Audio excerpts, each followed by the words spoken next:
बहू का लौटा बचपन। रश्मि की सास उससे बहुत काम कराती थी और वो इस बात से बहुत परेशान हो गई थी। एक दिन सास कहती है, बहू, रसोई का काम खत्म हो जाए तो मेरे कमरे में आ जाना। कमरे की सफाई करनी है। ये कहकर सास वहां से चली जाती है। ये सासू माँ भी ना एक के बाद एक काम देती ही जाती है, जैसे कि मैं कोई बोतल से निकली हुई जिन हूँ। रश्मि अपनी सास के कमरे में जाती है और स्टूल पर चढ़कर अलमारी से सामान निकाल रही होती है। अरे बहू, संभाल कर, मेरा सामान तोड़ मत दियो। वाह, इन्हें अपनी बहू की कोई चिंता नहीं है, सामान की पड़ी है कि वो ना टूट जाए। अब तो इनका सामान तोड़ना ही पड़ेगा। रश्मि सामान हाथ में पकड़ लेती है और नाटक करने लगती है। सास ये देखकर घबरा जाती है। अरे बहू, मेरा सामान बचाकर कहीं गिर ना जाए। हाँ हाँ मम्मी जी, नहीं गिराऊंगी आपका सामान। रश्मि का सच में बैलेंस बिगड़ जाता है।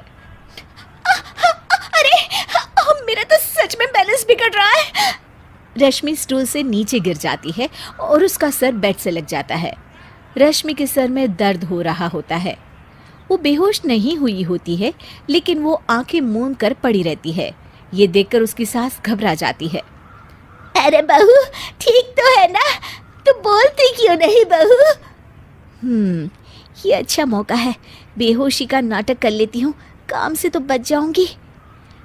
सास रश्मि को बेड पर लेटा देती है और अपने बेटे सूरज और डॉक्टर को फ़ोन करती है। वे दोनों कुछ ही देर में घर आ जाते हैं।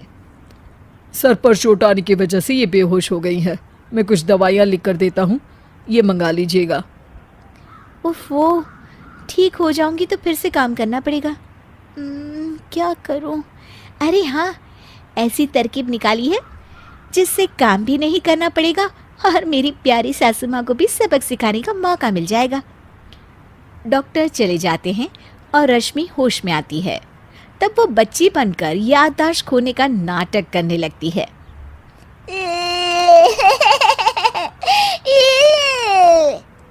अरे बेटा, ये बच्चे के रोने की आवाज़ कहाँ से आ रही है? हाँ माँ, मैंने भी आवाज़ सुनी। फिर से रोने की आवाज़ आती है। अरे, ये तो मेरे कमरे से आ रही है। वो दोनों कमरे में आते हैं तो रश्मि रो रही होती है और बच्चों की तरह हरकतें कर रही होती है। दोनों उसे देखकर हैरान रह जाते हैं। मेरे मम्मी जी पापा कहाँ है? मुझे आइसक्रीम खानी है। अरे सूरज, ये तो बच्चों की तरह बर्ताव कर रही है। हाँ माँ, लगता है चोट लगने से इसके दिमाग पर असर हुआ है। आप लोग कौन हैं? मुझे मम्मी के पास जाना है। अंकल अंकल, मुझे मम्मी के पास जाना है। अंकल? अरे रश्मि, मैं तुम्हारा पति हूँ, क्या तुम्हें याद नहीं है? पति क्या होता है अंकल? और ये बूढ़ी आंटी कौन है? बूढ़ी आंटी? बूढ़ी किसको बोला? बूढ़ी को बूढ़ी नहीं बोलूंगी तो क्या बोलूंगी? तुझे तो अभी बताती हूँ मैं। बूढ़ी आंटी, गंदी बूढ़ी आंटी, गंदी बूढ़ी आंटी। मैं